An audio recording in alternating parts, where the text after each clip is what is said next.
Okay, well today I'm going to be reviewing the Hasbro Marvel Legends Strong Guy Build-A-Figure. I think the first thing to talk about, obviously this is his appearance from X Factor as he appeared in the 90s comics.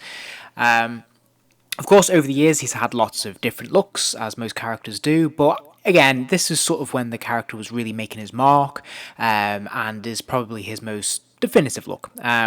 For me, I have to say, it's not a character I'm particularly fond of. In fact, I've never really liked him in the comics.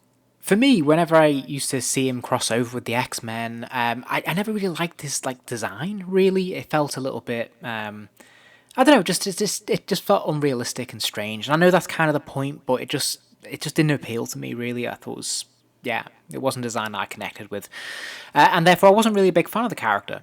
As a child, I really loved the X-Men wave, but I never picked up this figure. It wasn't one I wanted, and I have to say, to be honest, even today with the ability of hindsight, I still think that's quite a goofy looking figure, to be fair.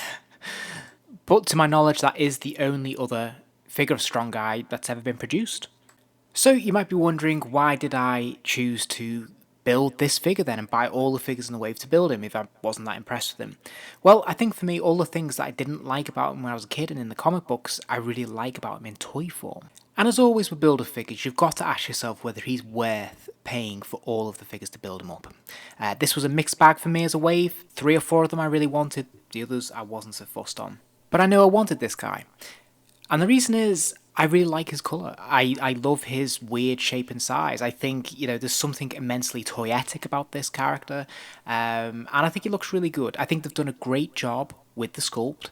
I think they've really brought the character to life. This is very accurate to what you see in the comics. Although it's strange and unusual, I think it works.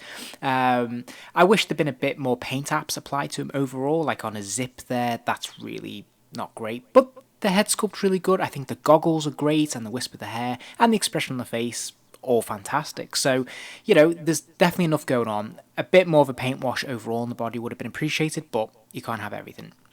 In terms of the articulation, his head does spin from side to side. He does have this fairly hard plastic in the collar there, and that does restrict articulation there. He can't really look up or down, to be honest. He does have the ball hinge joints, and obviously they're gigantic. They are very smooth when they move, and you feel like he can get a great range of motion in his arms there.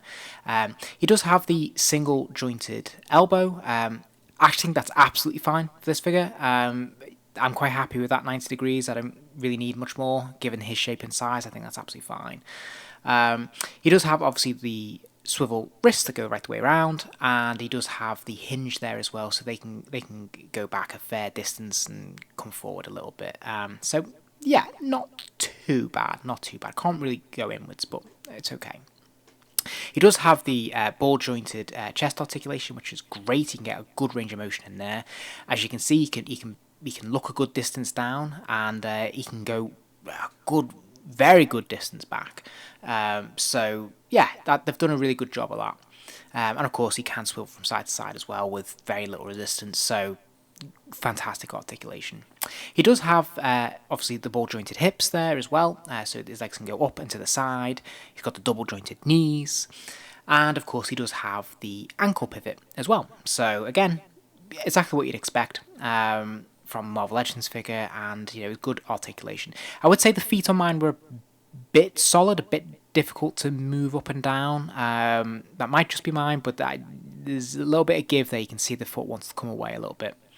But as I said, overall, I think it's a really bright, colourful, exciting figure to have on the shelf. He definitely stands apart from the others. Just wish there'd been a bit more detail on the belt there and the straps and things like that. Now, I do have to draw attention to his feet. This is one of those examples of where something that works in the comics as a flight of fancy and a suspension of disbelief doesn't work in actual real life. So small feet but giant upper frame is going to lead to accidents. Obviously, gravity has something to say about this, and there are very few poses you can get him in without him falling down. You're really going to need a stand to use those peg holes and to stand him up. Otherwise, yeah, he's not going to stand. So in terms of size comparison, here he is standing next to the Caliban Build-A-Figure from a few years ago. I think they look pretty good from what I can tell. I think that seems like fairly appropriate. Here he is standing next to Onslaught.